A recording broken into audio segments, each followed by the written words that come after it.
안녕하세요. 오늘도 모카 라디오를 찾아주신 여러분 반갑습니다. 세상의 모든 여행 정보를 재밌고 쉽고 정확하게 알려드리고 있는 팟캐스트하고 운영하고 있는 여행중개소입니다. 저희 여행중개소 오늘은 대한민국의 여행 그리고 항공 관련한 현장에서 기자로 활약하시는 우리나라 최고의 항공 여행 전문가라고 제가 표현을 좀 말씀을 드릴 수 있는데 이제 유호상 기자님이시고 필명 말씀을 드릴까요? 예. 필명 테라노바로 예, 활동하고 계신 우리 유호상 기자님을 초대해서 오늘 재미있는 시간을 한번 진행해 보도록 하겠습니다. 저는 여행 전문 기자로서 활동을 지금 하고 있고요.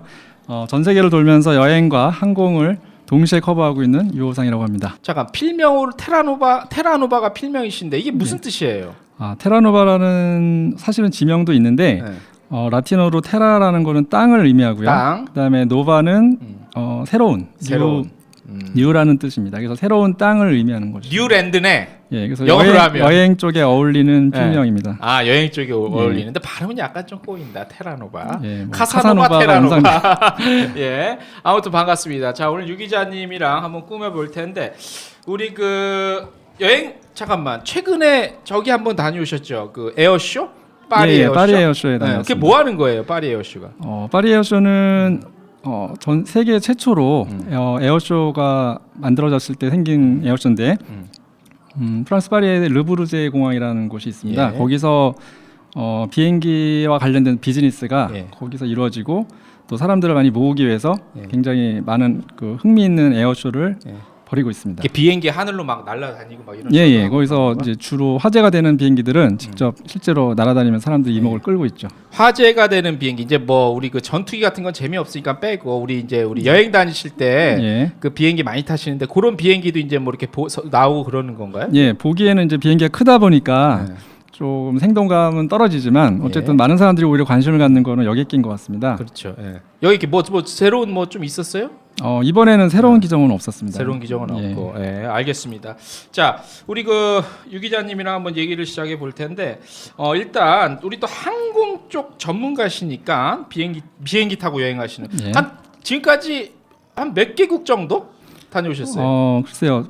굳이 세어보지는 않았는데 한 나라도 여러 군데를 다니기 그렇죠. 때문에 저 개인적으로는 몇 개국을 여행했는가는 별로 중요하진 않은데 어쨌든 저는 한 40개국? 나라 수로 40개국? 예, 나라 수로는 한 40개국 정도를 여행했습니다. 도시 합치면 2배, 3배 되겠네요. 그렇죠. 예. 어디가 제일 좀 인상 남는 데가 있습니까? 개인적으로 그러니까 여행지와 그다음에 살고 싶은 이렇게 나눠볼 경우에 여행지로서는 저는 이집트가 굉장히 이집트. 이국적이었던 걸로 현재까지는 가장 언제 좋았습니다. 가져오셨어요? 굉장히 오래됐죠. 근데 요즘에 이집트에 가기가 조금 예, 쉽지 요즘에는 않죠? 좀 정세가 불안해져서 모르겠어요. 최근엔 또 어떻게 되는지 모르겠지만 아무튼 최근엔 좀 위험한 걸로 알고 그렇죠. 있습니다. 이집트는 저는 사실 못 가봤는데 이집트가 이제 성지순례 이런 쪽으로도 아주 예, 이스라엘과 컨텐츠들이 같이 많아서, 묶여서 그래서 아주 볼거리랑 얘기거리가 굉장히 많은 곳 중에 하나죠. 한번 저도 가보고 싶네요. 자, 그래서 오늘 먼저 뭐부터 할까요? 재미있는 항공 얘기를 좀 준비해 오셨는데. 예, 여행을 가려면 일단 비행기부터 타야 되니까 그렇지. 비행기 얘기부터 먼저 한번 해보죠. 자, 재미없으면 안 됩니다 오늘. 예.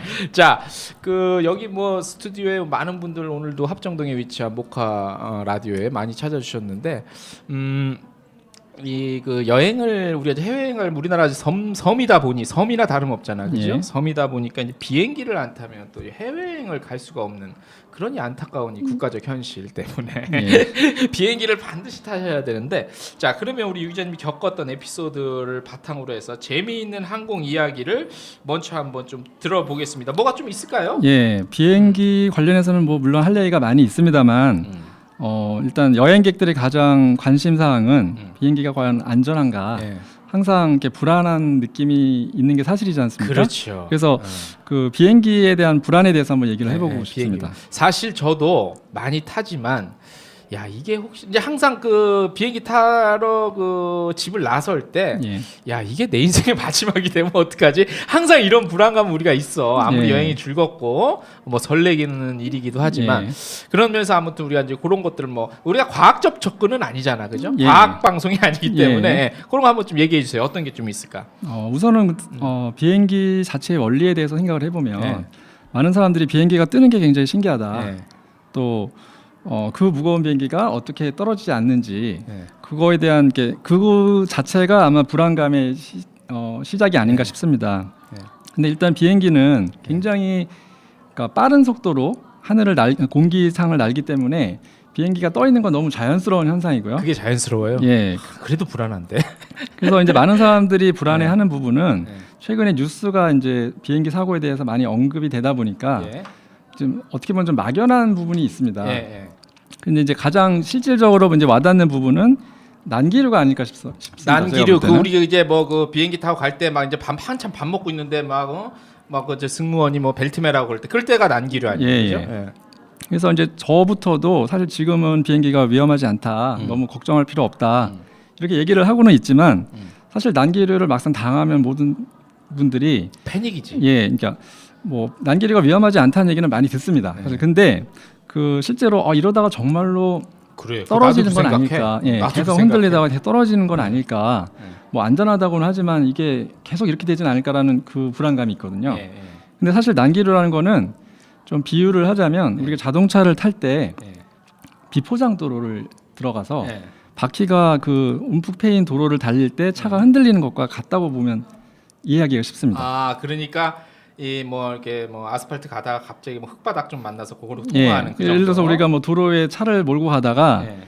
뭐 아스팔트가 좀 움푹 패였다고 해서 네. 차가 낭떠러지로 떨어지는 건 아니죠. 그렇죠. 그 마찬가지로 공기상에 우리 눈에는 보이지 않지만 공기층이 좀 이렇게 불안정한 지역이 있는데 예. 그곳을 지날 때 날개가 어떻게 보면 비행기의 날개는 음흠. 땅에서 자동차의 바퀴랑 같은 역할을 하고요. 예. 우리가 타고 있는 비행기의 몸체는 예. 자동차 차체랑 같습니다. 예. 그래서 비행기 층을 지지하고 이렇게 걸려 있는 게 날개인데 그 부분이 흔들리면서 비행기 동체가 흔들린 거죠. 그러니까 어떻게 보면 우리가 생각할 때는 비행기가 이상이 있어서 흔들린 것처럼 느껴지지만 사실은 그런 것이 아니라 예.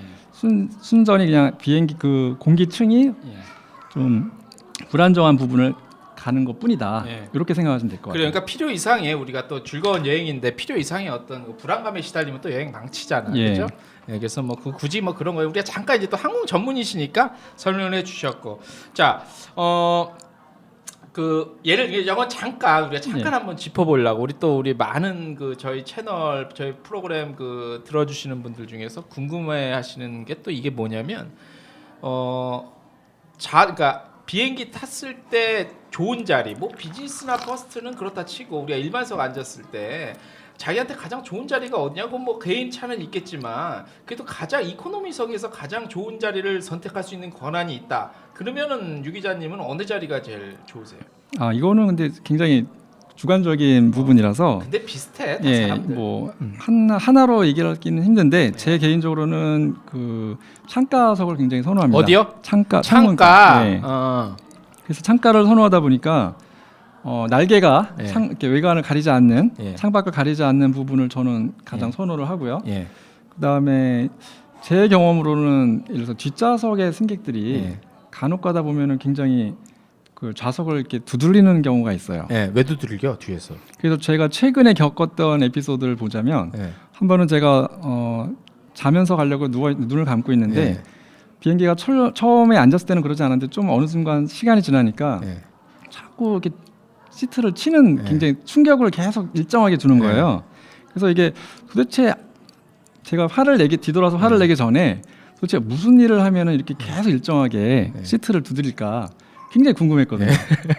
그래서 제가 참다가 마지막 순간에 제가 한번 뒤돌았어요. 뒤돌았더니 이제 어떤 외국인이었는데 갑자기 깜짝 놀라면서 저보고 아니 자기는 그냥 화면을 터치하고 있었다. 그런 얘기를 하는 거예요. 야, 그건 비행기가 안 좋은 비행기네. 예, 그러니까 제가 볼 때는 그게 터치로. 우리 뭐 핸드폰처럼 이게 굉장히 정전기 방식이 아니라서 그런지 조금 눌러야지 이게 충격이 그러니까 전달이 되는 것 같은데 제가 그래서 나중에 해보니까 정말로 약간 충격이 가긴 하더라고요. 그러니까 뭐 그 정도는 아니었지만 그래서 그런 경우도 저는 굉장히 신경이 쓰이더라고요. 그럴 때는 우리가 또 이제 하나 팁을 드리면 네. 굳이 뭐 승객끼리 부딪힐 일은 아니고 우리가 또 비행기에 있는 승무원한테 네. 컴플레인이 있으면 그렇게 네, 또 그렇죠. 얘기를 하는 게 하나의 낫지, 요령이죠. 그죠? 네. 네. 아무튼 그래서 제가 볼 때는 그런 게 굉장히 신경 쓰이시는 분이라면 네. 오히려 어떤 그 구역별로 가장 뒷자리, 맨 뒷자리. 뒤에 승객이 없는 네. 뒷자리가 물론 단점은 있습니다. 무슨 거기가 단점이 있을까요? 이제 시트가 완전히 더 뒤로 젖혀지지 네. 않는 네. 그러니까 리클라이닝이 좀 제한되는 부분이 있는데 네. 그런 신경 쓰이는 게 싫으시다면 네. 그 자리도 저는 괜찮다고 봅니다. 그래, 저는 개인적으로 맨 뒷자리가 좋아. 뭐 많이는 안 펴져도 예. 뒤에 뭐 굳이 뭐 뒤에 신경 안 써도 되고, 그다음에 왠지 이 구석에 좀 짱 박혀 있다고 그래야 되나? 그게 오히려 더 예. 좋게 뭐 개인차는 있을 것 같아요. 그래서 저는 우리 유 기자님이랑 저랑 또 몇 번 가봤지만은 저는 또 복도를 좋아하고 유 기자님은 또 창가를 좋아해서 예. 개인 간의 그 호불호가 있긴 하지만 네. 그래도 굳이 좀 좋다면 아무래도 비상구 쪽이 좀 편하고 예, 그렇죠? 일반적으로는 가장 선호하는 부분이죠. 그렇죠. 그리고 비행기는 또 앞좌석이 아무래도 뒤보다는 좀 승차감이라든가 그렇죠. 예, 그런 면에서는 좋은 것 같습니다. 근데 이게 요즘엔 비상구 좌석도 그 돈을 받아갖고 항공사에서 그죠? 예. 또 돈을 또 내야 되고 그런 게 있어서 조금 거시기 한데 아무튼 뭐 비행기 좌석 좋은 뭐 잠깐 저희가 나와서 얘기를 잠깐 들려드렸고 더 재밌는 얘기가 있어요? 너무 기술적으로 들어가면 기술적 좀 얘기 그래서, 말고 예. 뭐 에피소드 없어? 뭐 비행기 안에서 일어났던 일? 근데 사실은 네. 비행기가 네. 잘 모르는 사람들한테 아까 제가 처음에 네. 비행기 원리도 얘기를 드렸지만 예. 제가 처음에 착각했던 부분이 있습니다. 뭐요? 사실은 비행기를 잘 모르시는 분들이 예. 비행기가 이제 위험하다라고 할 때 예. 저는 사실 비행기가 그 원리를 알고 나면 예. 별로 무서울 게 없는 거다 예. 이렇게 얘기를 하곤 했는데 예. 나중에 제가 비행기에 대해서 좀 더 공부를 하다 보니까 예. 예. 사실은 굉장히 위험할 수 있는 비행기였더라고요. 그게 무슨 말이에요? 그러니까 비행기가 우리가 생각할 때는 굉장히 안정적이고 예. 뭐 큰 문제 없이 잘 나는 것 같지만 사실은 비행기의 사고 원인은 예. 정말 많은 이유들이 많거든요. 예. 그래서 정말 사고 사례들을 보다 보면 이런 식으로도 비행기가 사고가 나는구나 이런 생각을 아마 가지실 거예요. 그래서 개인적으로는 비행기 사고 사례에 대해서는 별로 이렇게 관심을 갖지 않는 편이 네. 좋은 것 같습니다. 왜냐하면 그렇지. 예를 들어서 자동차 사고 사례는 네. 저희가 블랙박스 같은 거 영상으로 많이 보지만 예. 그걸 봄으로써 우리가 뭔가를 할 수가 있어요. 예. 나중에 이런 경우에는 이런 식의 사고를 조심해야 되겠다.